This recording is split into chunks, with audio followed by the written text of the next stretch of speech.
Hey everybody, welcome back. We're here this morning with Jen Bowman, no stranger here to WREX. You're here a lot, and that's because there's always a really big need for blood, and this time of year it's just crucial. Yeah, it is, especially the New Year holiday. We lose donors. They're just out and about. They're traveling. We haven't had real bad weather, but we do assume that'll start coming, and people have colds and flus. They're on vacation. Kids are out of school, and the demand does not stop. There's tragedies and traumas and accidents every single day that we have to be prepared for. So it's just one of those things. We have to keep going and try to get as many people as we can to remember how important it is to donate blood so that all the patients at our local hospitals can get the best care possible. Yeah, and not just for the holidays, because we tend to think like, oh, this is New Year's Day, and after this, oh, it'll get better. But this is kind of just the beginning of this low season for you. Yeah, and we're a little worried because we haven't seen a lot of snowfall or anything yet, Yeah. and those are things that affect us. We have a tremendous high school program in the Rockford Valley, and we get thousands of units of blood from it. But if we have a large blood drive at one of the big high schools fall on a day of a snow day, then all of a sudden we lose all those units that we've anticipated for. And when we have snow days where the weather's so bad that driving is really not good, we don't want to encourage people to come out. Right. So when it is nice, we try to get people to come out, and we try to be as many places as we possibly can be. We've got 4 sites, and we try to do up to 3 mobile blood drives a day. Cool. Where are those 4 sites? Because you added one just a few years ago, right? This is more than you used to have. Yeah, actually, up until about 10 years ago, we just had the one, Okay. and then we've been growing. We have 2 sites in Rockford. One is our downtown headquarters on 6th Street. One is out on Perryville and Spring Creek. And then we have one in Belvedere on South State Street. And then we have one in Freeport on...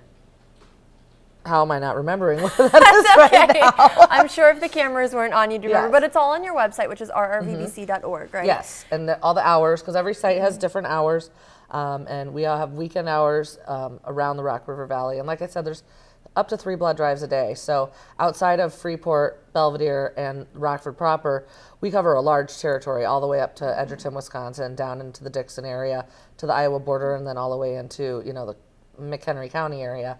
So if you look on our website or give us a call and tell us where you are, where you work, where it's convenient, we can usually tell you some place that you can donate that's going to be easy for you, because we want to make it as easy as possible. Yeah, I mean, it sounds like it. You call up and you guys, you just give where you are, and you guys will let them know where. Yeah, the we try easiest really place hard. is. If you call and say, I've never seen the bloodmobile near my office, we will dig through the computer and try to find a way to make it easy, because it's, we're asking for an hour of your time, we're sticking a needle in your arm, we're taking a unit of blood, but in that 1 hour, you can save 3 lives, because we separate each unit of blood into 3 components. So there's not very many ways you can make that kind of an impact on people's lives in 1 hour. It's huge. And you know what, right now, I know it sounds cliche because we've been talking about the bad economy forever, but when money is tight, a lot of people can't afford to give money to a charity, but this is really a way to help people.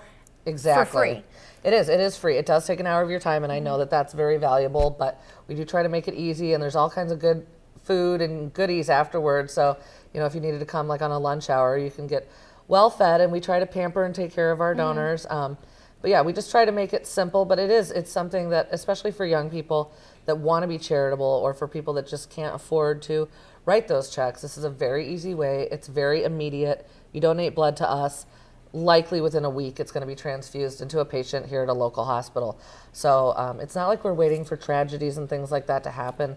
Things happen every day, like surgeries, newborns, things like that require blood to just be available and be on the shelves. Yeah, we recently had a big baby boom here at WREX. I know how that goes. I mean, just simple things. Everyone needs blood. And there's baby booms all the time, and you don't know what's going to happen, so it has to be there ahead of time. So it has to be collected, it has to be tested, and it has to be labeled and ready, so that if something happens in the delivery room or on the operating table, or if an ambulance shows up with a trauma, it needs to be there already waiting.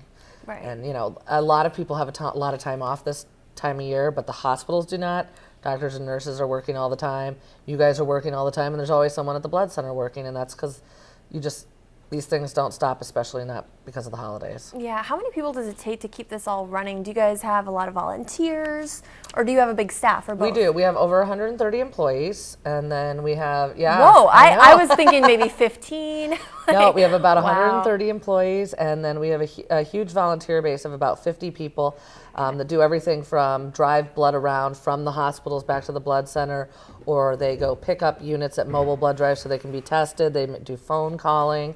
And then in addition to that, we have about 1,000 donors every week that just come down because they believe in the importance of donating blood. And without our donors, none of us would have jobs and none of us would really have anything to do. And the donors are really the people that need to be celebrated, because while we do thank them and we give them, you know, a pin maybe or a keychain and some cookies, they're just doing it because they know it's the right thing to do and because it's helping the community. And it is healthy for all of us to give blood. It's, you know, none of us probably go to the doctor as often as we should or take as good a care of ourselves. So when you come in to donate blood, you can get a lot of information on your own health as well. Now that's interesting. I did not know that. When you said it was healthy, I was wondering, like, oh, is this some medieval thing where it's healthy to get the blood out of your body? But it's healthy because you check people's blood pressure. What all do you check? Yeah, it's also good to get blood out of Is you it? because That's what I was it's kind of wondering if like you an oil meant. change, but that's blood change. That's funny in like blood bank Yeah. humor. But it is your body's constantly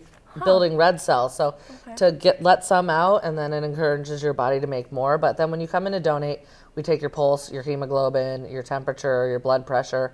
And so those are good things that we should all have done more often than not. And so, that's a small perk. We don't want that to be the reason you come in to donate, but it's an extra thing. And occasionally we are the people that tell someone, you should go see a doctor because your things have changed a lot since your last donation. Well, maybe that's a good motivation for some people. I know some people who haven't been to the doctor in a while. Who could probably use that. I think we all do. Yes. What's the youngest age that you can donate? Because you mentioned you go into the high schools. Yeah, you can donate at 16 years old with parental consent. At 17, you're at your own age of consent, so you don't have to have a parental permission slip. Those permission slips are available at our website or any of our sites, any of our mobile blood drives. And we just want, a lot of 16-year-olds say, I don't understand why I have to get my mom's signature and the 17-year-old doesn't. But one, it's the law, but two, we want students and children and young adults to talk to their parents about the whole process as well, because we often have high school students that kind of recruit their parents to become blood donors. Oh, that's great. It's often the other way around. You have generations of people that have been blood donors and they instill that in their children and grandchildren. But we have had young people that have actually gotten mom and dad back into the practice of giving blood, and it's really cool. And we think it's something that's very family oriented oftentimes. So it's a good thing to talk about, especially when you're making New Year's resolutions and things like that. We all have bad habits, but there's good habits that we can all make too. Yeah. How often can you give blood then? You can give blood every 56 days. Okay. And that's, every 2 months. And that gives your body plenty of time to replenish anything you need. And the reason we do all those medical checks when you come to the blood center is to make sure that you're well and healthy. Okay, so you're not letting, people aren't just coming in and giving blood, you're checking to make sure that blood is good both for their health and for the health of whoever gets it. 99% of the time, if you're deferred from donating blood, it's not because your blood is bad. Yeah. It's because we don't want to put you in a compromising position at all. And, it doesn't help us to make a donor into a patient or anything like that. So there's very strict standards for being a blood donor. You do have to be pretty healthy, but most medications won't defer you. Everyone's on some sort of medication these days, so we want people to know that usually you should be able to donate blood. And if you want to talk to someone, whether it's a medical professional or someone confidentially, you can call us at any time and that can be done. Yeah, now I have to ask you, I am extremely squeamish of, I cannot handle needles. I just, I honestly pass out. So we would recommend that you probably not donate. Well, here's my question. At what point do you draw that line? Because I know some people are like, I don't like needles, but I can handle it. Is there a point where you're too squeamish? I think if it's going to affect you, if it starts to affect you, if you start to have anxiety attacks or things like that, because again, we don't want you to end up in a worse position than you were before. Right. I don't think anyone in the world sits and says, I love needles. So it's really a personal choice on, can I tolerate a small pinch in my arm?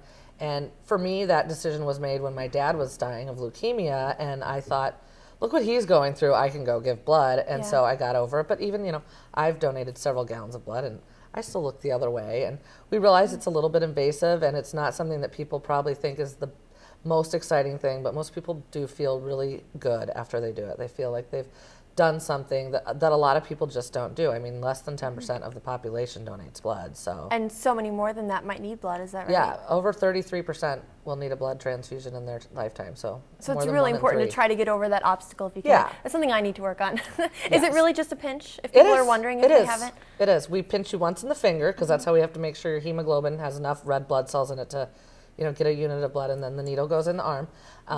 And this will scare you a little bit, but it's a big needle, but that is so the blood gets out fast, so the needle's not in your arm. So it's a good thing. As long. Because once it's in, then, I mean, it's just like getting your blood tested for something, Right. right? The pinch is at the beginning. So Yes. for anyone who's worried about it, And probably not a huge our deal. donor care specialists at the blood center, they are trained to take blood from donors. They're not, Okay. they're not trying to get labs for vitals at, a hospital or things like that. So our job is to make the donor experience as good as possible. But yes, there still has to be a needle involved, and I realize that scares people.